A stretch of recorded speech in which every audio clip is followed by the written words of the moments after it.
Good morning भैया।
हो गई तुम लोगों की नौटंकी?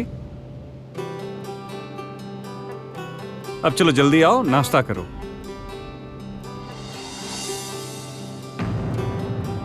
आओ बैठो।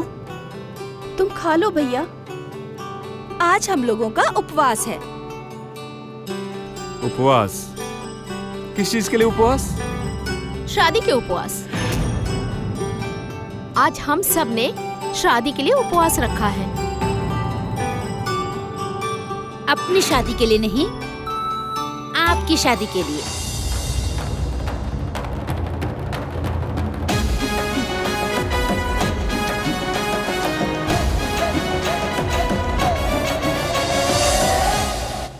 हाँ भैया, हम सब ने प्रण किया है कि जब तक तुम शादी के लिए हाँ नहीं कहोगे, हम लोग अन्न और जल को हाथ भी नहीं लगाएंगे। हाँ भैया, ये हमारा अटल फैसला है। अरे ऐसा तुम लोग क्यों कर रही हो? तुम क्यों कह रहे हो ऐसे? हम लोग सिर्फ तुम्हारी खुशी के बारे में ही तो सोच रहे हैं, और तुम्हें हमारी खुशी की तो कोई परवाह ही नहीं है।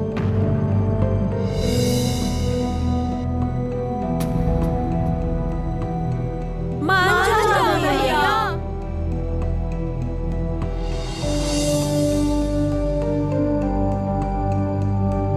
मान जाओ ना भैया, वरना हम सच कह रहे हैं कि हम लोग अन्न और जल को हाथ भी नहीं लगाएंगे। अच्छा बाबा, ठीक है। आप खुश? चलो आओ सब बैठ के नाश्ता करो। आप कह रहे हैं तो ठीक है।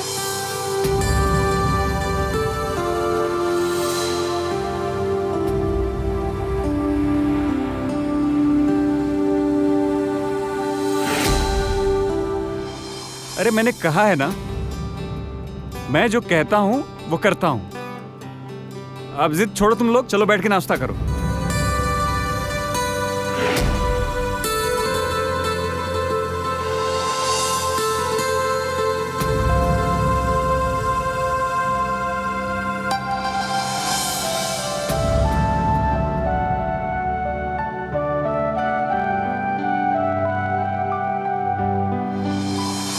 तो तुम सोच के कब तक बताओगे भैया? मैंने कहा ना, मुझे सोचने के लिए थोड़ा वक्त चाहिए। शादी विवाह का मामला है, सोच विचार के काम करना पड़ेगा ना।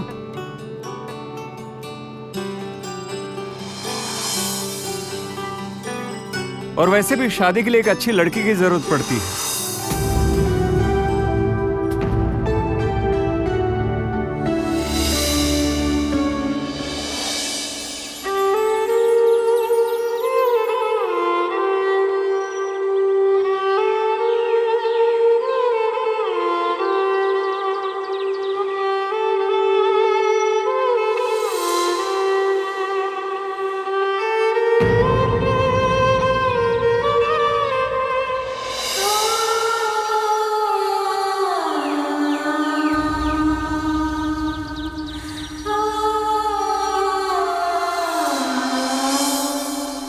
ये क्या सुधा, तुम तो ऐसे कर रही हो जैसे मैं अपनी ससुराल जा रही हूँ।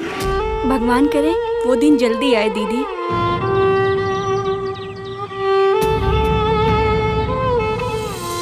अच्छे से परीक्षा देना।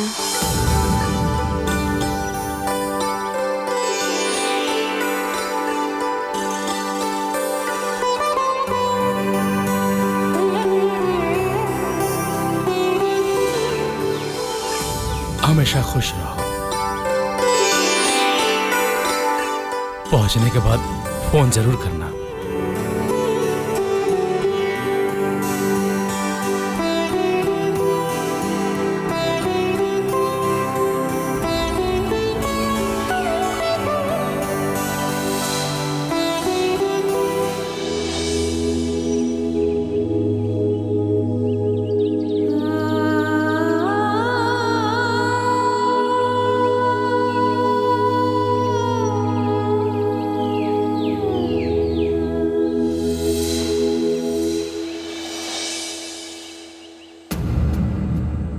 अरे टिफिन ले ली? हाँ माँ, ले लिया। अच्छा ठीक। अरे बेटा,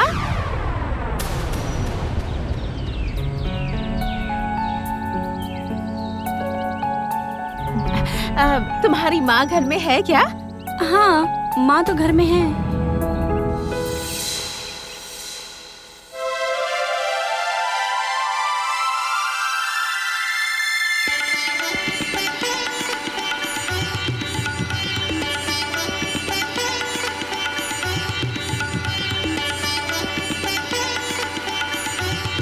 कुमुद बहन जी, कुमुद बहन, नमस्ते नमस्ते।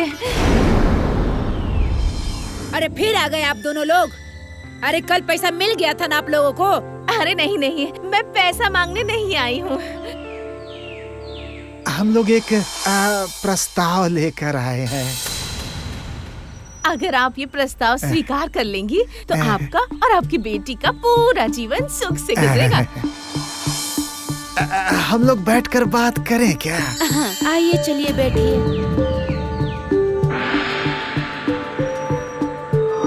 कहा? जी एकदम ठीक कह रहा हूँ मैं। अजीत आज के समय में पुनपुन शहर का सबसे बड़ा व्यापारी माना जाता है। अपना मकान, अपनी दुकान, समाज के बीच मान प्रतिष्ठा, धन दौलत की कोई कमी नहीं है उसको।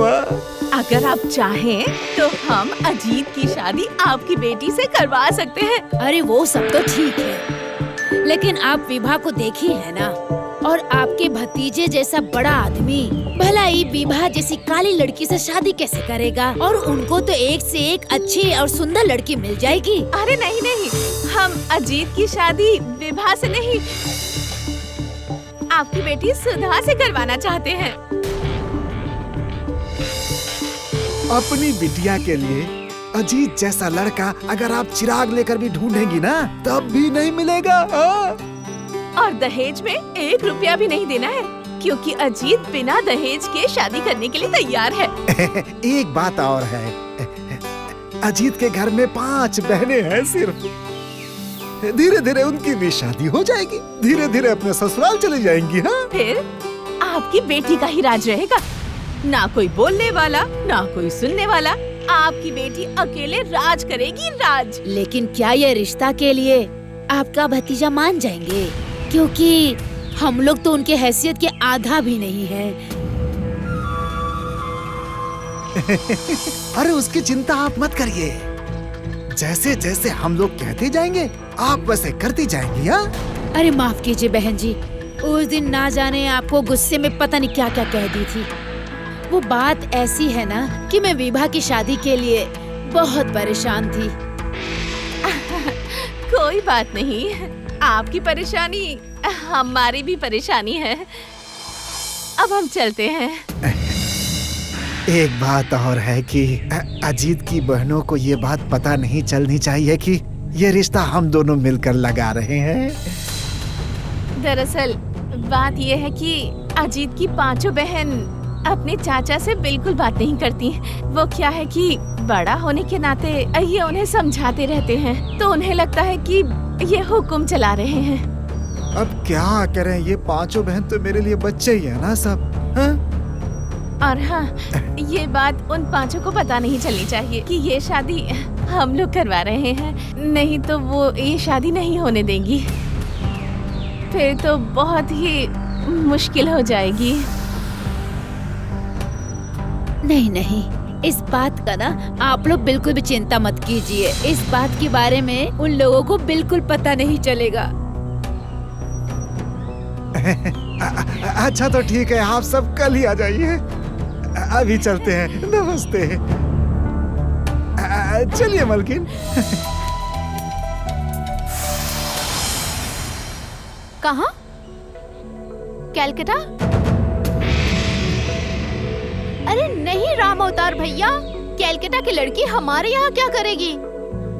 शहर की लड़की आएगी तो वो तो उल्टा हमें ही नाच नचाएगी। आप यही आसपास देखिए।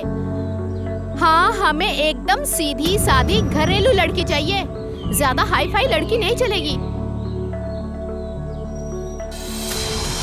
हाँ रामौतौर भैया, इतने सालों से आप बिचौलिया का काम कर रहे हैं, आपको तो एक एक घर का सब कुछ पता होगा ना।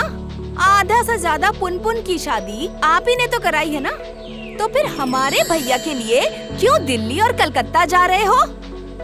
हाँ बिल्कुल, यही की कोई लड़की देखो। हाँ, और 2-4 दिन में बता देना हमें। अरे अरे नहीं नहीं, भैया को बाद में, पहले हम लोगों को बताना। हाँ हाँ ठीक है, रखते हैं।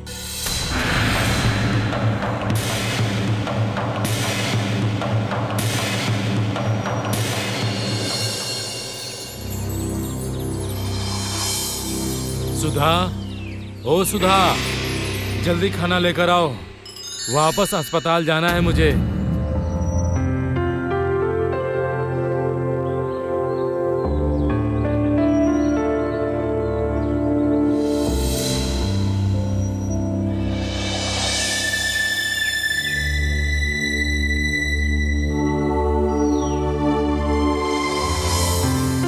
सुधा अभी तक कॉलेज से वापस नहीं आई।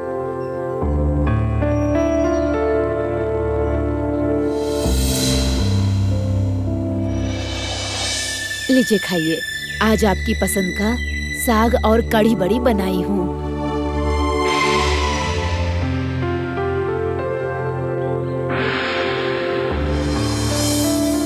हे भगवान, इसी वक्त इस बिजली को जाना था। रुकिए, मैं अभी आती हूँ पंखा लेकर।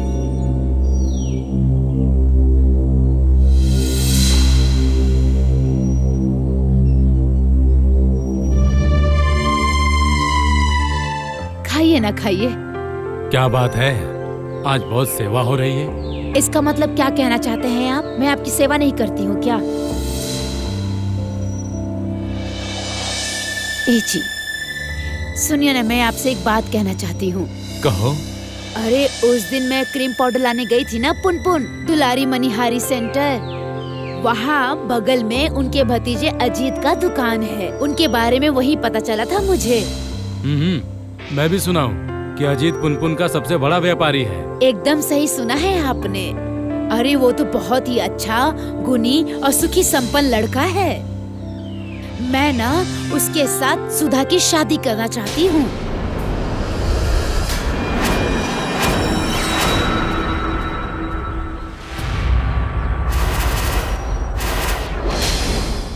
कैसी बात कर रही हो सुधा की माँ? बड़ी बहन से पहले छोटी बहन की शादी? बड़ी छोटी का ना चक्कर छोड़ दीजिए। अब ये सोचिए कि कम से कम एक बेटी का बोझ तो सर पे से हटेगा। और वैसे भी जो भी लड़का वाला आता है विभा की जगह पे सुधा को पसंद करता है। अरे एक तरह से देखा जाए तो सुधा विभा की शादी में बहुत ही बड़ी रोड़ा है। अगर सुधा की शादी हो जाएगी तो विभा की जगह सुधा को कोई पसंद नहीं करेगा और विभा का भी ना बेड़ा पार हो जाएगा।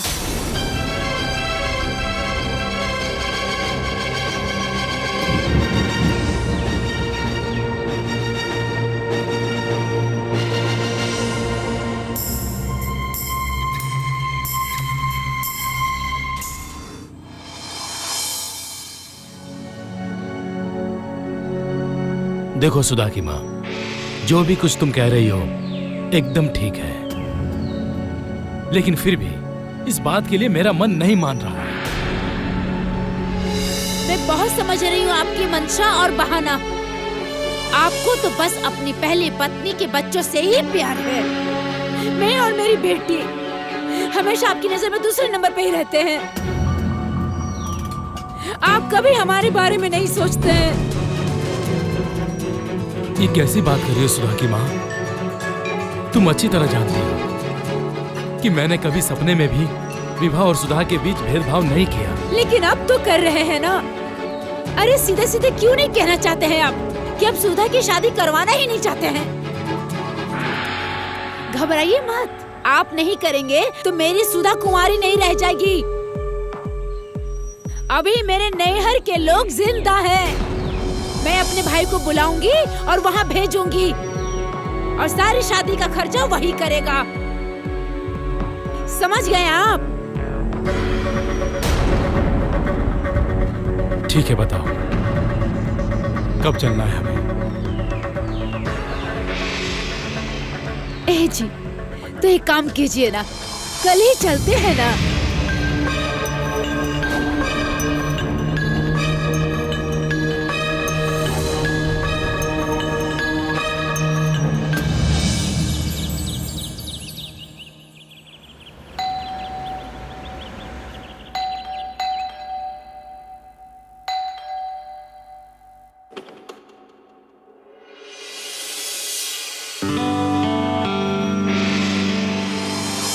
नमस्ते बेटा।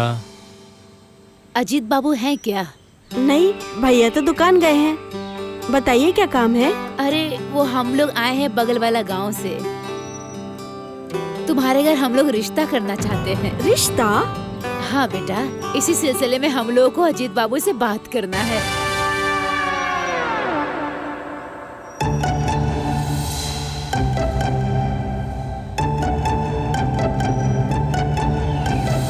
आइए आइए, अंदर आइए।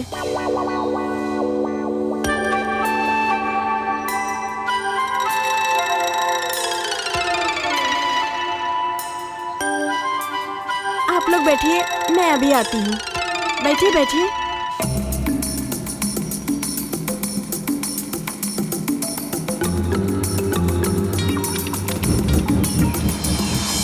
ए जी, लगता है अजीत घर पर नहीं है। उसे बताया है कि नहीं? अरे कल ही तो बात हुई थी, कहा था कि घर में ही रहेंगे। अब पता नहीं कोई काम आ गया होगा तो। एक भी काम ठीक से नहीं कर सकते। अरे तो मैं क्या करूं? दीदी दीदी दीदी दीदी, बगल के गांव से तुम्हारे रिश्ते के लिए 2 लोग आए हैं।